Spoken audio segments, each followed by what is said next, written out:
had Greg Mitchell, the winner of Star City Games Seattle, on the show, and he talked about his experience. So we actually wanted to go over some of the footage where he was playing so we could kind of deconstruct the plays and see what was really going on in these games. Sam, what do you think about this? Yeah, and this is definitely a really interesting matchup. You've got Bug Delver, which is becoming one of the top-tier decks, probably the top deck right now, against Death and Taxes, which is there a deck that has more activated abilities that it can activate? Yeah, I think Death and Taxes we've seen even all the way back from last summer, both from the Legacy weekend, as well as some pretty big-name Grand Prix in Europe. We've seen Death and Taxes really make strides to become a top-tier aggro control deck that doesn't feature blue. So I think that's one of the main draws for Death and Taxes, being able to essentially win matches that it seems like on paper it would not be able to do. So pretty good highlight of a match between two very powerful decks that we would see in Legacy. And two very local Seattle players. So Batman, as he's known, and Greg both play at the same store. So must be kind of cool to be facing off against somebody you know. Hint, hint. What else do we have lined up on this cast? So we're probably going to talk about the Journey into Garbage spoilers. Oh, sorry, into Nyx. Oh, is there a new set coming out? I never really keep track. Yeah, because there's nothing good in it. So we'll talk about how there's nothing good in it after going over the footage, and then maybe we'll get to other things, because I have no idea what we're doing. Well, maybe we can cap off some interesting plays of the week. Yep, that sounds like an idea. Unfortunately, I won't be able to contribute because I haven't played a game of Magic in 2 weeks. That's really sad. All right, so this video, yeah? This video. Okay, so hold on. Let me Google it. YouTube, whatever. Oh, hey, I know that guy. He stayed with me. Yeah, and he won, but then you didn't. Oh, Matt. Hey, at least I made top 8. No, it would have been pretty amazing had both of you just like runnered win-win. So then that thought had crossed my mind as I was nearing like 5-0, 6-0. So I think we already chatted about it last time. And then imagine if you had stayed with somebody else, you could have passed that first place essence on to someone. You could have charged somebody for that. It's like exactly the same conversation Sam and I had in a previous podcast. Wow. Fancy that. Yeah. Okay, so finally got it up. Whoa. So the match starts off between David Bauman and Greg Mitchell. David's on the play. He's first seed with Death and Taxes, which means he did very well in the Swiss rounds. Greg's third place, so it looks like going first up until the finals has helped them both out. David starts off with Plains Go, which I've played a white deck before from time to time. Matt, I know you have too. What does that usually signify? It signifies he doesn't have any of the really good cards in his deck, like Aether Vial, Mother of Runes, etc. Because he's on the play, he doesn't have to worry about days. You can't do anything about Force of Will, so if he has Aether Vial here or Mother of Runes, he has to jam it as hard as he can. Because he's holding white up, if I were Greg, I would know that that's basically Swords of Plowshares mana, very likely, and if not, he just has a bad hand. Right. Sam? I agree. It's either he's missing. He's probably just missing something to do. I think is the almost problem for him. Okay, so Greg then follows that up, his first turn, with a Underground Sea. Yeah, turn 1 Underground Sea, not even a fetch land, into a Delver. And this is pretty much the best turn 1 play a Delver deck can have against an aggro deck. Lay out the threat. Don't expose yourself to a fetch land. Not that it really matters coming from a white producing land, but and then pass the turn back with 6 cards in hand. So looking pretty good. So hypothetically, you're Greg, Mm-hmm. and in your hand you have a fetch and a Deathrite Shaman. Do you run out the Deathrite Shaman or the Delver? I'll let Sam answer first. I wanna close it out. That's a tough one. I think you're probably better off on the Delver in this position because knowing that David has not played something he's not like getting ready to go, you want to be as aggressive as possible and possibly just beat him before he really gets anything going. Yep, I was going to agree with that. If he had a stronger turn 1 play, maybe of like Vile, I might be tempted to just play Deathrite Shaman. So like on turn 2, I could like him to Torok and then do something else. And Man, I agree with both of you guys now. Both from Sam's perspective of David didn't deploy a threat, so we want to be very aggressive and try to essentially find every opportunity to buy tempo back from the exchange of spells and plays. And at the same time, David didn't also play Aether Vial to start accelerating his deployment. So Deathrat Shaman at that point also does need to counteract the tempo loss. So yeah, you guys nailed it. So then, It's easy going last. I just agree with everyone. so then we can say at the end of Greg's turn, you have Batman play Swords to Plowshares on the Delver Secret. So what's the problem with playing Swords to Plowshares when you have no mana open? It seems like your spells may get countered for days. They could get mana tithed. Is that not the answer? Judge is familiar. Was there a Force of Will cast? No, it turns out actually Greg has the days here, which he's trying to protect his Delver. Again, he's, as he said, he's on the aggro plan. I think if I were David here, and you have nothing better to do next turn, if you really need to get rid of that Delver, if you're really scared of that Delver, you wait to untap. Because there's no reason not to.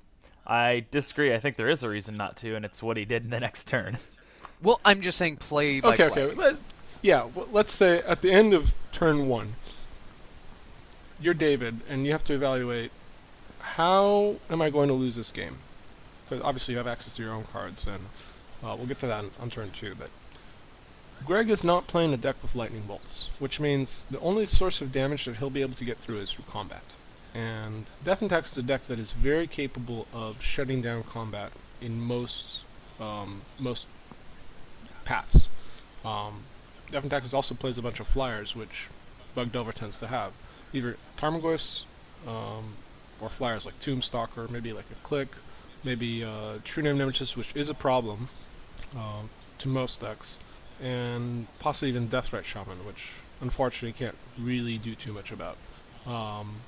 So, if David considers Delver Secrets a threat, he could potentially wait until he's daze-proof, and that way the only counterspell that Greg would have would be Force of Will, that cannot legitimately counter Swords to Plowshares.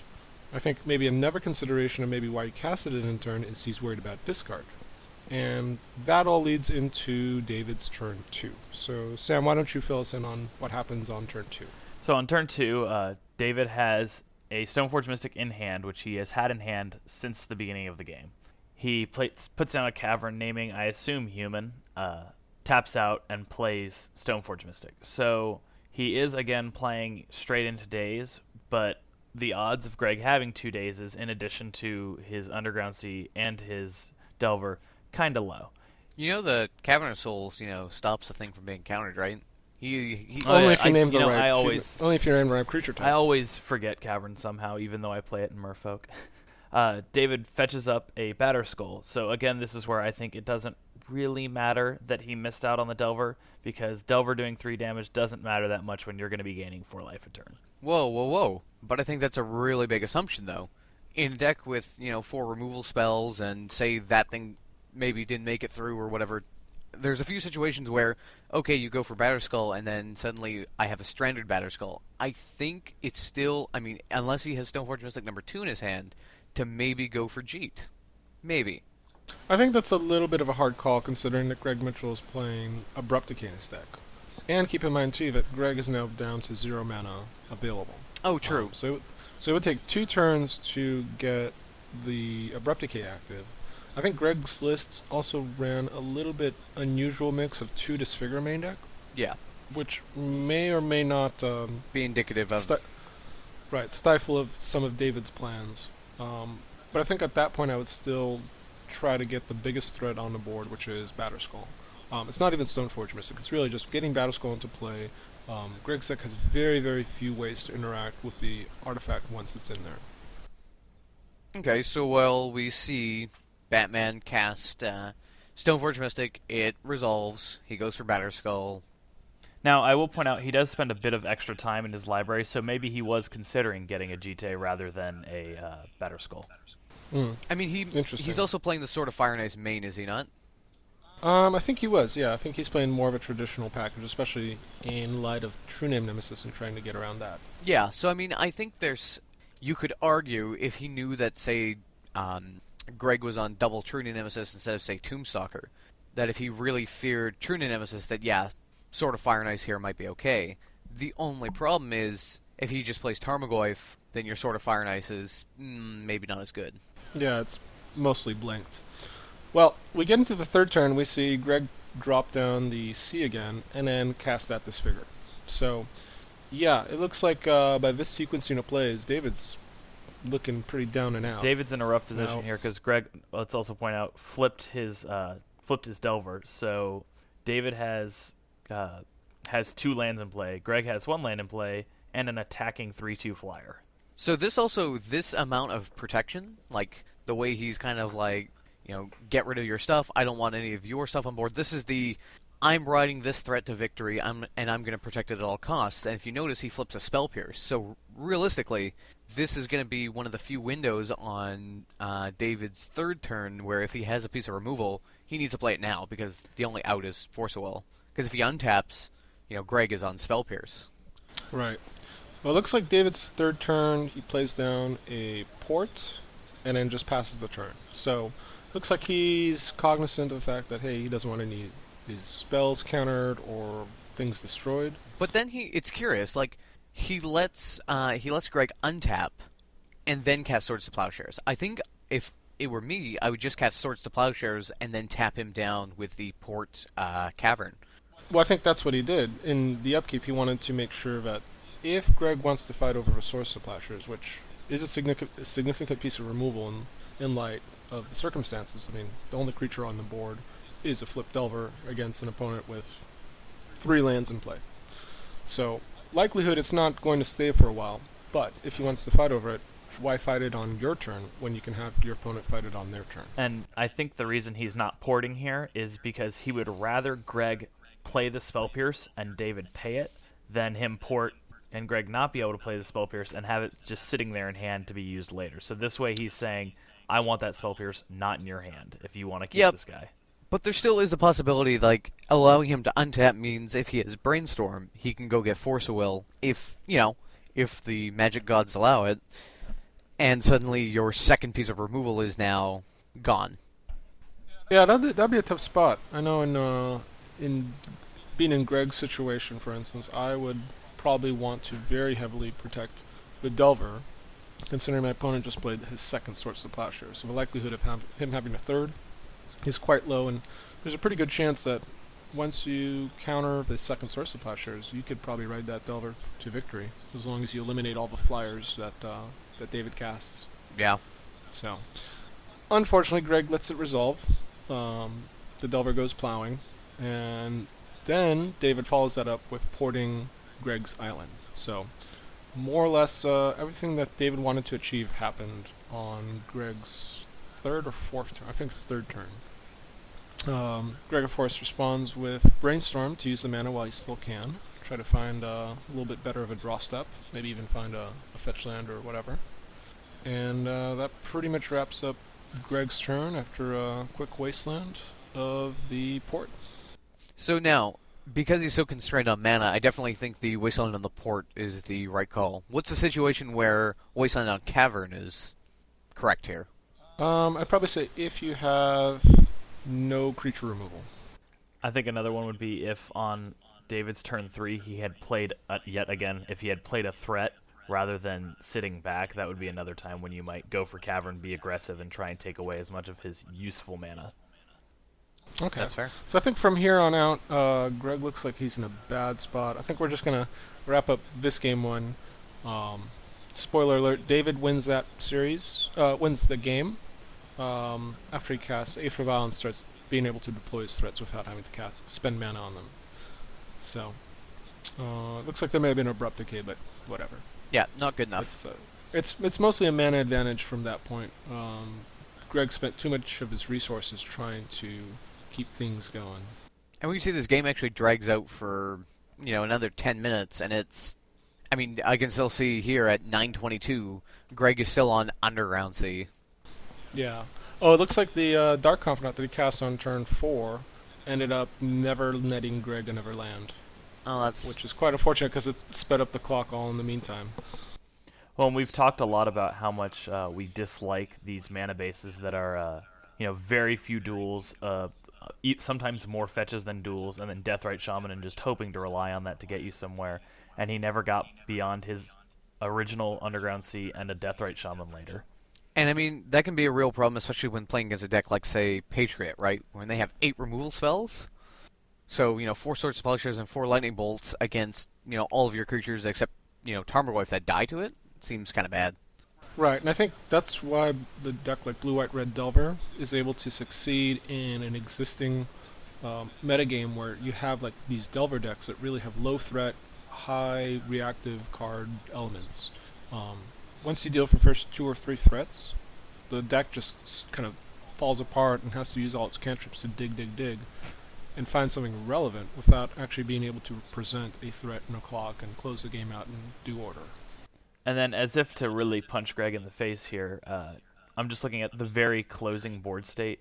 David's got a Revoker with a Sword of Fire and Ice on it, a Revoker, a Vial on 3, a Flicker Wisp, and an Aven Mind Sensor. So even if you draw that fetch land, it probably doesn't do anything.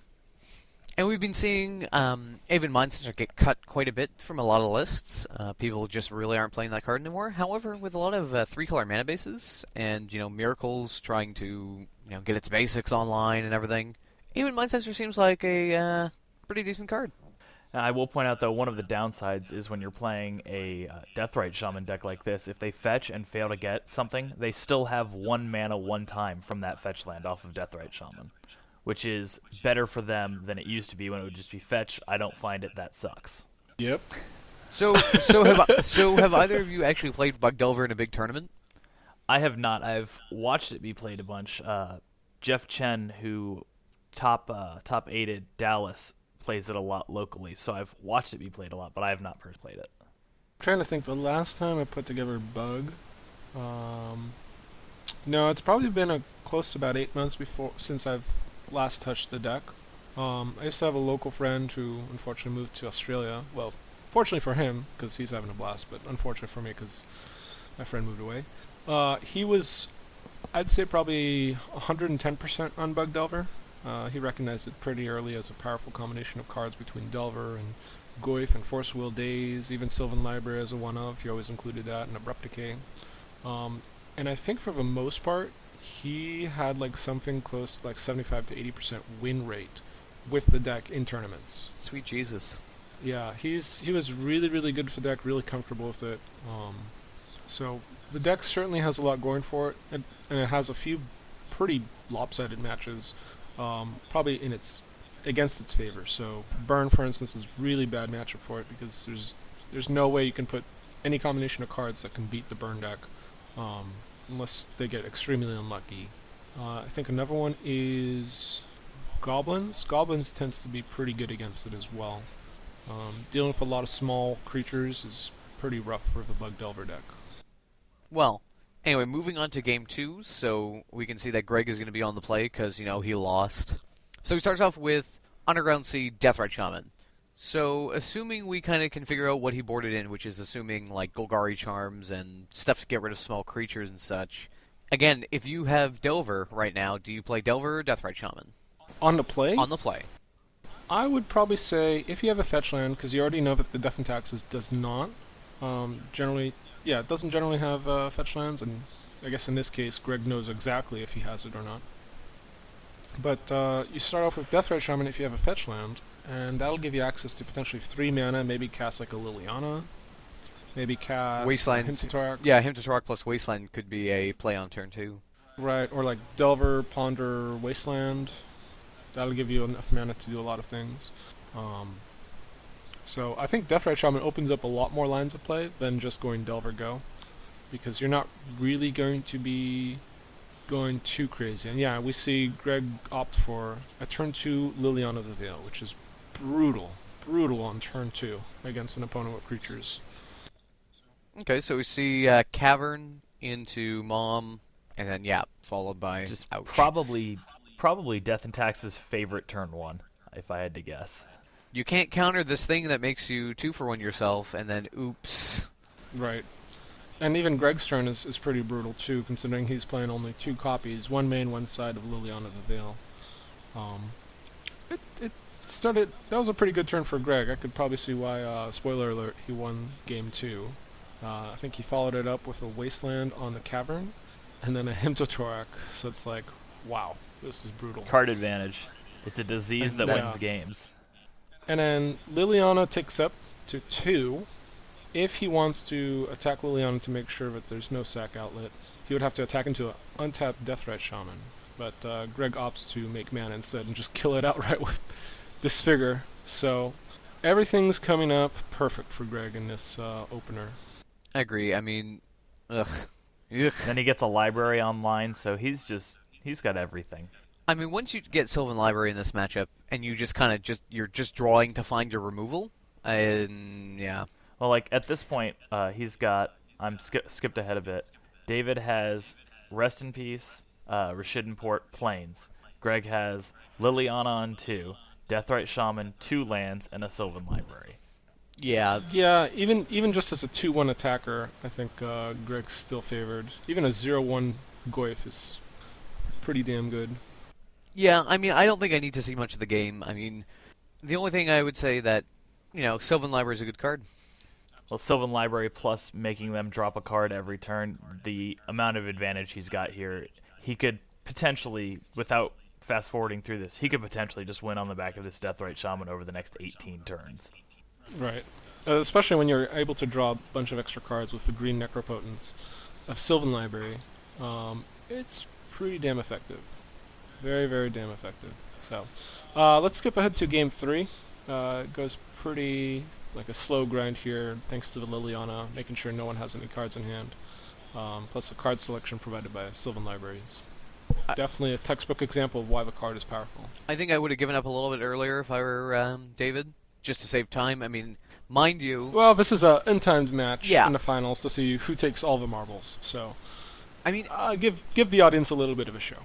I don't know. Like, if this were in the elimination rounds, though, I definitely would have packed it up and saved some time, because I don't think there's a set of cards there where you really win. Definitely agree. Yeah, definitely agree. If this was just a regular You match... can always allow your opponent to beat themselves. That's always an okay play. But it's not like he's running, like, Dark Confidant with, 20% of his deck being 5-drops. Like, it's not... I don't know. Okay, so game 3. Let's see how it starts. A lot of shuffling. Okay, here we go. So again, David starts off. He goes turn 1 Aethervial. Greg leads with a fetch land. Go. Just fetch land, go. So Yeah. what is this telegraph? I mean, we know he's not playing Stifle. So it just means he probably just has no Delver, no Deathrite Shaman. He might have Disfigure. It could be a mana heavy hand. It could be a cantrip heavy hand. And certainly you don't want to play the cantrips on turn 1. Let's say you don't want to go fetch, land, brainstorm, put 2 cards back, go. You want to make effective use of your cantrips. So, unfortunately, there's a little bit of a roadblock with Thalia cast. Greg didn't have the counterspell or a removal spell for it, so it looks like Greg's a little bit on the back pedal. David's able to deploy his threats. He's already got 2 ports out by turn 3. Stoneforge Mystic into Batterskull against Greg's 3 lands. It almost looks like Greg's on going to be losing here. Aethervial takes to 3 cards. 3 counters. I mean, 3 counters indicates Flicker Wisp, usually. Or Aven Mind Sensor or something like that. Or even Brimast. Brimast Oh god, yeah, Brimaz is... I remember playing against that card in the Open, and I can positively say, once Brimaz came out, I could not win. The Oreo King is very good. Yeah, especially paired with Caracas. Oh, certainly, yeah. So I'm looking... I mean, I'm at 33 minutes in, and there's Stoneforge Mystic, Thalia, Aven Mind Sensor, Vylon 2. And realistically, I'm kind of curious how Greg was actually able to win this game. Yeah, because I had actually just left when this game had started, and I was just like, I can't stay. Gotta make it back to the border. So he disfigures the Aven Mind Sensor so he can actually get his 3rd land, which, yep, that seems fine to me. Oh, you know what? I think I found the secret. Golgari Charm cleans up rather nicely. Oh, yeah, I'm fast-forwarding to Golgari Charm. Yeah, it looks like throughout pretty much the whole game, David was not able to get more than 3 lands into play, 2 ports and a plains. So, meanwhile, Greg has 4 lands in play. So we can definitely see the mana advantages helping Greg out, even though David has much more cards to play with. David also I gets think 2 I- vials, which is kind of makes up for that land, those lands that are missing too. Right. But at the same time, having drawn a vial means that he did not draw a threat. So essentially, that second vial was more or less a null card, Would you a say dead draw. would you say he overextended into the Golgari charm? Because I mean, he only got 2 for 1, which is, I mean, it could have been much worse. But I don't think so. I think the Thalia is already kind of weak to Golgari Charm, but without Mother in play to protect it, or her, Thalia would pretty much die to Disfigure, Abrupt Decay, any number of removal spells that Greg could possibly play. So I think 2 is about the most I would go into Golgari Charm, but 3 is now playing into it, so we see he flipped his Delver, of course. and we can also see that he's floating Grip in his hand. So that Batter Skull is, Yeah, it's pretty good. And then a Hint to Track comes out. David's now in Hellbent. And yeah, that Crozier Grip's going to do a number of work on the Batter Skull token. Well, on the Batter Skull plus the token. So, I guess that's how Greg's able to turn it around. The clock presented by a Stoneforge Mystic and Athalia is not the greatest.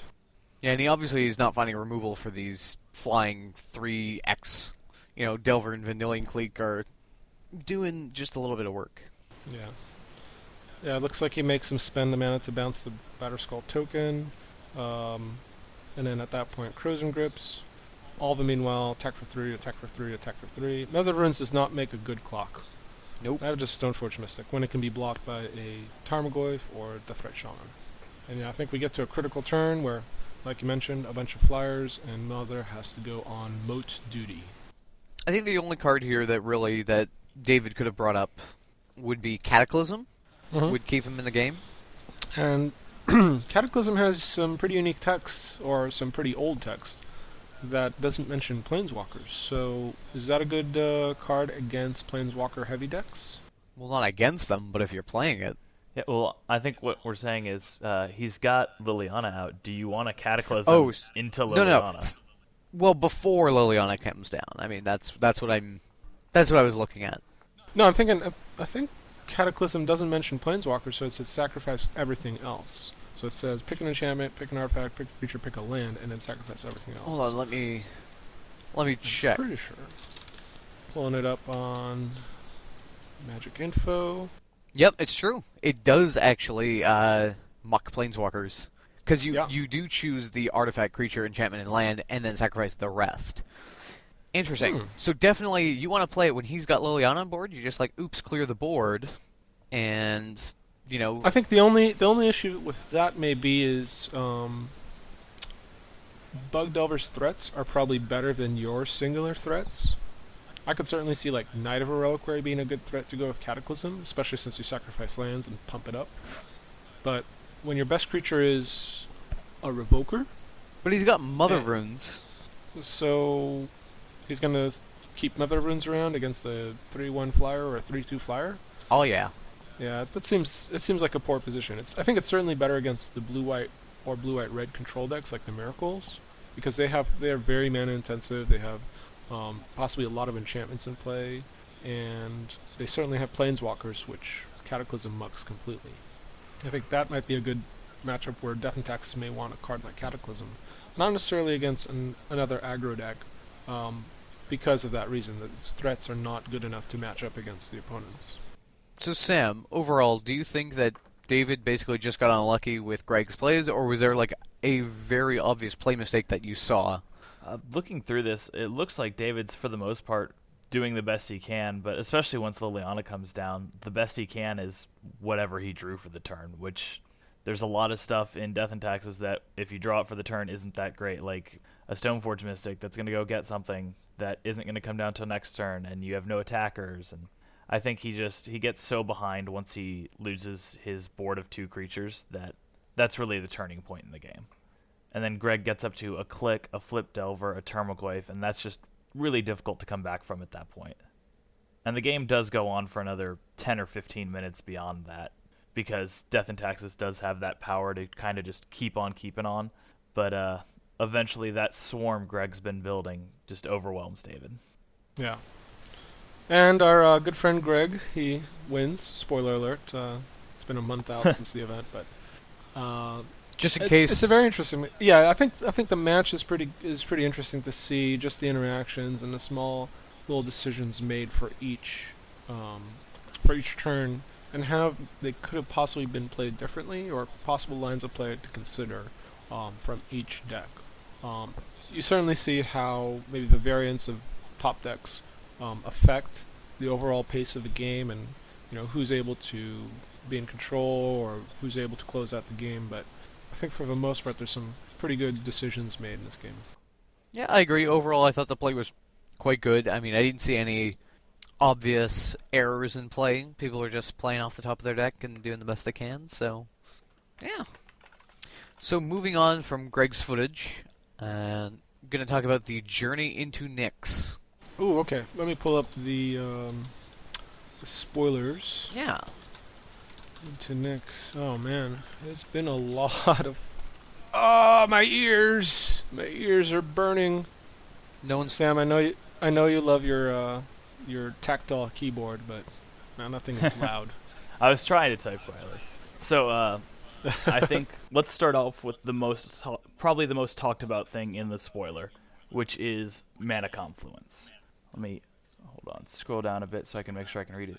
So Mana Confluence is a rare land. Tap, pay 1 life, add 1 mana of any color to your mana pool. The immediate comparison that's made is to City of Brass. So when is this better and when is it worse than City of Brass? Because it is very slightly different. So, Kobe? When is it better? For starters, it's standard legal. It's better in Standard. That does not It's make it better. Okay, it's when is it better? Well, It's better against Rishton Port. that was my point. It's better in the sense that Dredge can now play 8 copies of City of Brass, as opposed to relying on Gemstone Mine, or, for instance, there's that one temple from Onslaught that pay 3 life, add any color. Tarnished Temple, Tarnished Citadel. Yep. So it certainly helps that matchup. It could potentially help Epic Storm, possibly. I think Gemstone Mine is still preferred just because of the life loss is relevant, and they don't plan on having a lot of mana in play to begin with. But it's certainly an interesting card, and it's templated like City of Brass, but not quite like it. I think one of the main points where Mana Confluence is weaker is that the damage ability is not a trigger.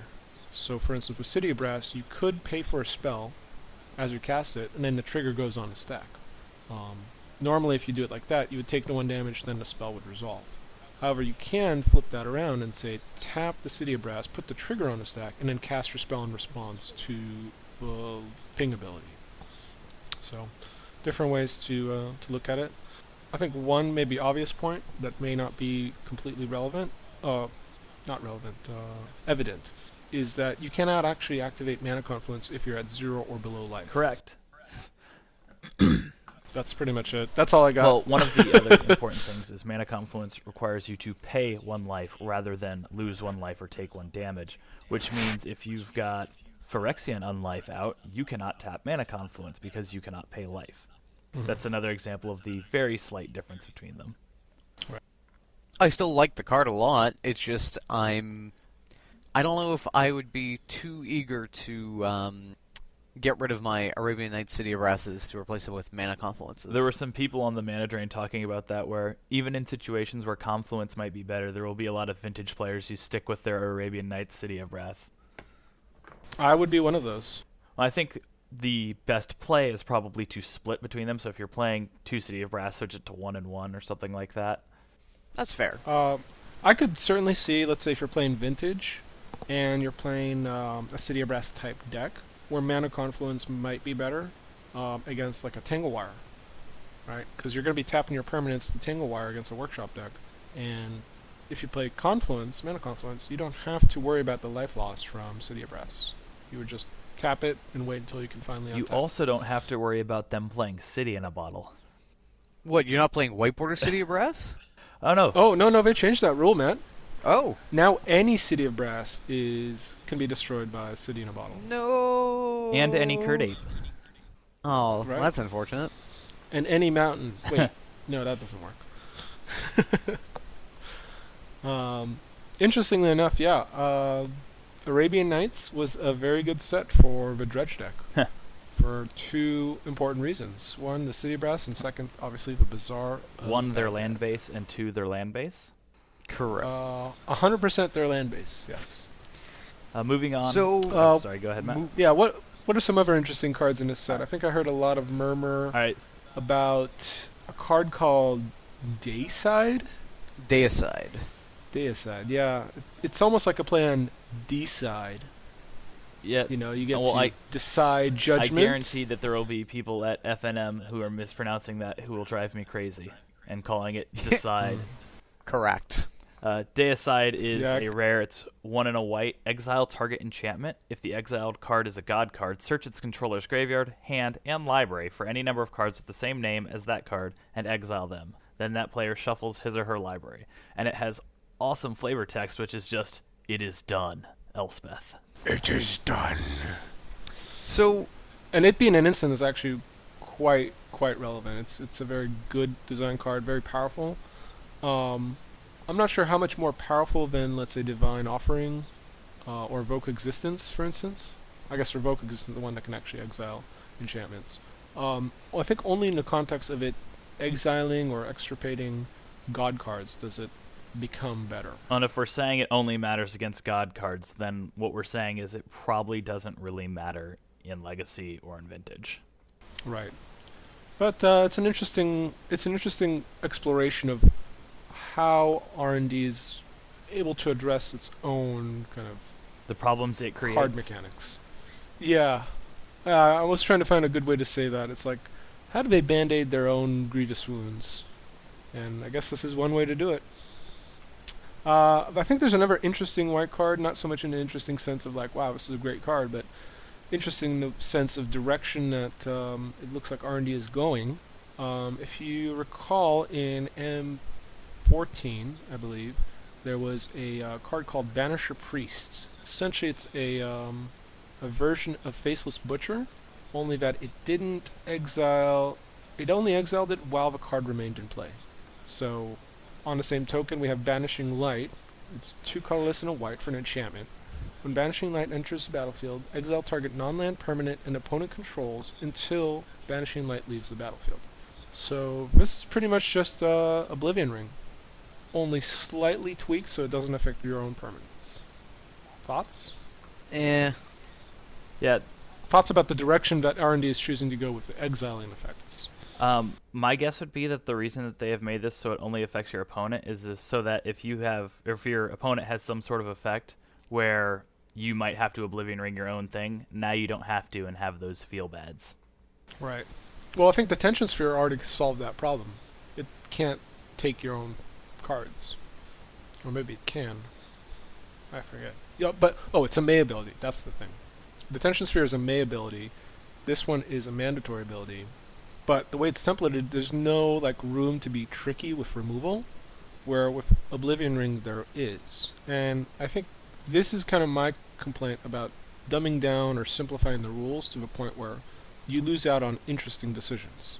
Here there's only one decision. You play it, it comes into play, you exile something until it leaves. With O-Ring, you can be clever with the stack. So for instance, a deck like Death and Taxes used to play Oblivion Ring. It would cast Oblivion Ring, put the exiling trigger on the stack. In response, activate Aether Vial on 3, putting in Flicker Wisp. Flicker Wisp comes into play, targeting the Oblivion Ring, which still has the exile clause on the stack. What's the return clause? Return clause now these play return clause triggers, there's nothing to return, so nothing returns. The stack completes resolving, it exiles whatever card permanently. Like there is no more conditionality about it. It's gone forever, and then at the end of turn, Oblivion comes in and grabs the second permanent. So I think that creates a much more interesting play once you're able to recognize what the interaction is and use it to much greater effect. Whereas if you were just to use Banishing Light, all you would do is essentially flicker an opponent's permanent until, just flicker it once, and then at the end of turn it would come back and exiled again. Yeah, well, I'm not a not a huge fan. Yeah, I'm not a fan of the direction these types of cards seems to be going. Um, but at the same time, it's probably not geared for legacy play. Yeah, like I've been saying, Uh, if we get a card or two out of each set, I'm pretty satisfied. yeah. So does there seem to be any interesting card for Eternal Magic? Looks like we have a completion of of the enemy color gods. I think Uh, the Black White God is interesting. I just don't know if he's good enough. right. It's definitely aggressively costed. 3 mana for 5/4 indestructible with an interesting ability. It's Aetheros, God of Passage, colorless, white black, indestructible. As long as you have 7 devotion to black and white, it isn't a. As long as you have at least 7, it becomes a creature. Otherwise, it's just an enchantment. And its text is: whenever another creature you own dies, return it to your hand unless target opponent pays 3 life. So it kind of puts the onus on your opponent to make sure your creatures remain dead. And I think even for Rika, God of Golgari is kind of similarly costed. It's a 5/5 for 3 mana, and this one is pretty much a glorified Scavenging Ooze. Black green, exile target creature card from a graveyard. Its owner puts a 1/1 black and green snake enchantment creature token with death touch onto the battlefield. Thoughts about the two? I think all the gods are too expensive. Okay. It looks like our friend Matt has to go, so thanks for joining us, Matt. Yes, thank We'll you wrap very this much. up here. And I'll see you guys next time. Thanks. Yeah. I have two more real quick that I do want to mention. Mm-hmm. Godsend, which people had originally heralded as a way to deal with True Name Nemesis. It's a one. Wait. Is it God's End, or is it God's Send? It's Godsend. It's all one word. If it was God's End, it would be *S space. And I hate all the people on Reddit who kept asking that question because they don't know how to read. So it's ironic because it's Reddit. Ha. So it's a 1 white legendary artifact equipment. Equipped creature gets +3/+3. Whenever equipped creature blocks or becomes blocked by one or more creatures, you may exile one of those creatures. Opponents can't cast cards with the same name as cards exiled with Godsend. So if you manage to get a guy with Godsend equipped on him, and they attack with a True Name Nemesis, or rather, they block with a True Name Nemesis, you exile it, and they can't cast it again. It seems like more or less the text is saying, this creature is unblockable, and don't attack into this creature. Yeah, certainly. That's what I'm reading from the card. What do you think of it? Do you think it will be played at all? I think the only realistic deck, or maybe pair of decks that could play it, are like maybe Maverick style, so non-blue Stoneforge Mystic decks, and Death and Taxes. Man, in Maverick, and I think in can you imagine an Maverick 8/8 Knight of the Reliquary with +3/+3 and basically unblockable? No, because I'd almost every time rather have Jite or Sword of Fire and Ice. Fair. I mean, more or less, the only time your opponent's going to block is when they're about to die. In which case, like, how's that going to be any different from, let's say, a card that just grants trample against True Name Nemesis? I'd almost prefer to have Loxodon Warhammer than God's End. At least that provides a relevant ability, and it provides a relevant racing ability against, like, True Name Nemesis. Well, I think the primary thing that will keep this out of top tier lists is the 3 mana to equip is a lot. Yeah. So that means it's not getting equipped before turn 4 if you Stoneforge Mystic Forward on turn 2. Mm-hmm. Yeah, and even then you're attacking for what? With a 4/5 Stoneforge Mystic at best? Because you spent 1, 2, 3 turns to deploy 3 this. turns and 7 That mana. doesn't seem... Yeah, that doesn't seem entirely the greatest. I'd probably skip on this. I think this is... it might be a relevant card in Standard. I doubt it'll be a relevant card in Modern. So, it's an interesting card and interesting design space that R&D is going for, but I don't think it's going to see any play in Legacy in a competitive deck. All right, I do have one more. I think... Sorry. Sure. Riptide Chimera. Riptide Chimera. It is a Let me pull that up. 3/4 flying for 2 and a blue, so you're already quite above the curve here. At the beginning of your upkeep, return an enchantment you control to its owner's hand, and it is an enchantment creature. Okay, so it's a 3/4, right? Yeah. Okay, there it And is. so, being that we're in Eternal, our goal is to exploit things. So this is supposed to be return an enchantment to your hand, like punishing you to make up for the fact that this is a 3/4 for 3. Where I think this will just be absolutely insane is with enchantments that you want to return. For example, if in your upkeep every single turn you could put Mystic Remora back into your hand and then just recast it, instead of having its cumulative upkeep go up every single turn, that seems pretty alright. Yeah, I could see it maybe see play with Unstable Mutation. Ooh. Yeah, that would be pretty good. I'm wondering if there's a way you can manage to, because the counters remain on the creature, they don't remain on the enchantment. The -1/-1 counters, that is. So I'm wondering if you could use it as a quasi removal spell, or maybe just kind of picking it up, bouncing it. It's a cheap enchantment, provides a huge boost. Let's say you get this Riptide Chimera out, attack for 6 with the Unstable Mutation next turn, pick it up, play it again, so on and so forth.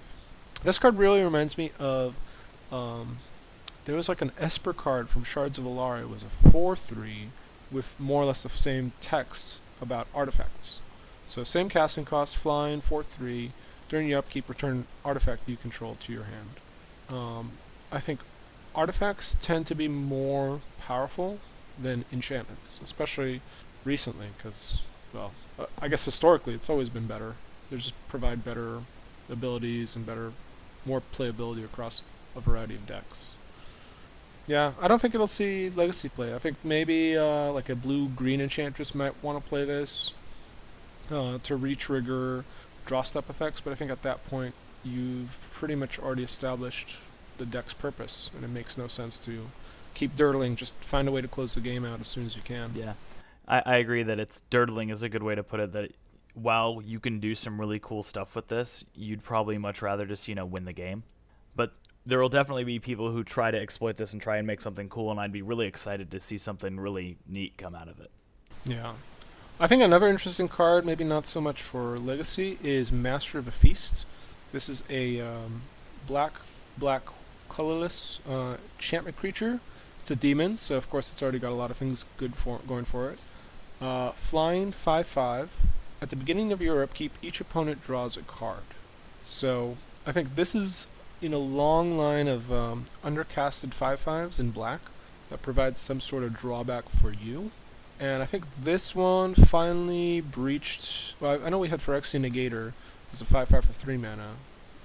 However, its drawback was a little more steep. Whenever it took damage, you sacrificed that many permanents.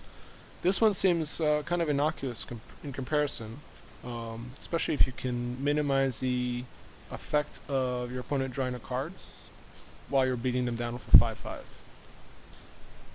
Any thoughts on where we might see this card being played outside of black aggro and standard? Well, you obviously have to make up for especially in Eternal, that's a really, really big drawback, letting them have 2 cards a turn.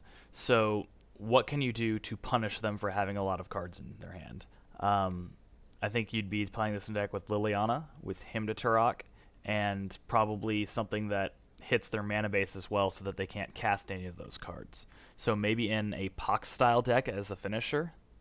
I think even there it's giving them 2 cards or giving them a card every turn is a pretty big drawback. Maybe in like a casual Underworld Dreams kind of deck where you want them to draw cards so you can continue at giving them damage.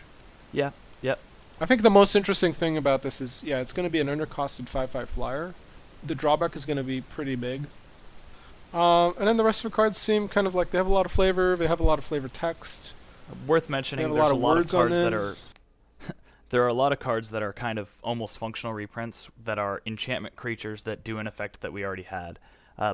It seems like white seems to be like the big standout in the set of having cards that have already been printed and have been printed now as an enchantment creature. And I don't really think it's worth getting into any of these other than it is both an advantage and a disadvantage. It's an advantage because you can go get them with different tutors, and you can Aether Vial some of the enchantment effects in, but at the same time they're going to be easier to kill because more hate removes them. Other than that, whether or not you play them is dependent on how those factors weigh out in your deck.